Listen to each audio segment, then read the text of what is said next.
விஜயிடம் சில கேள்விகள் கேட்க வாய்ப்பு இருக்கு. என்ன கேள்வி அப்படின்னா, ஏன் 8:45 வரதா சொல்லிட்டு நாமக்கல்லுக்கு 2 மணிக்கு வந்தீங்க, கரூருக்கு 12 மணிக்கு வரதா சொல்லிட்டு 7 மணிக்கு வந்தீங்கன்னு கேட்கலாம். இதுக்கு லாஜிக்கலான பதில் விஜய்கிட்ட இருக்கும். ஏன்னா 3 மணில இருந்து 10 மணிக்கு தான் அனுமதி வாங்கியிருக்கோம். நாங்க 3 to 10 போது எப்ப வேணாலும் வரலாம்ல.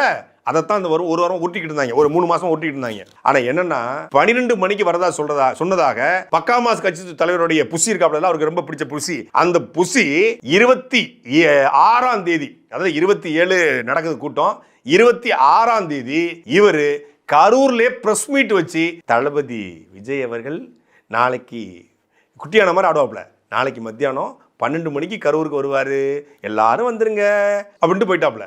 அந்த வீடியோ பிரஸ்ல இருக்கு. மறுநாள் காலையில தந்தி பத்திரிகையிலையும் 12 மணிக்கு கரூர்ல விஜய் உரையாற்றுறார் அப்படிங்கிற செய்தியை கரூர் தாவேகா சார்பாகவே அபிஷியலாக போஸ்ட் பண்ணிருக்காங்க. இன்னொரு எக்ஸ் தளத்திலையும், தமிழக வெற்றிகள் எக்ஸ் தளத்துல, கட்சியினுடைய பொறுப்பாளருடைய எக்ஸ் தளத்துல 12 மணிக்கு கரூர்ல விஜய் உரையாற்றார் அப்படிங்கிற செய்தி இருக்கு. அப்ப இது 12 மணிக்கு உரையாற்ற நீங்க தான் சொல்லியிருக்கீங்க. அப்புறம் 3 to 10 அனுமதினு சொன்னா 12 மணிக்கு மக்கள் வந்துட்டான்ல, 12 மணிக்கு மக்கள் வரும்போது நீ 12 மணிக்கு வந்திருக்கணும்ல அப்படிங்கிற கேள்வி வருமா வராதா?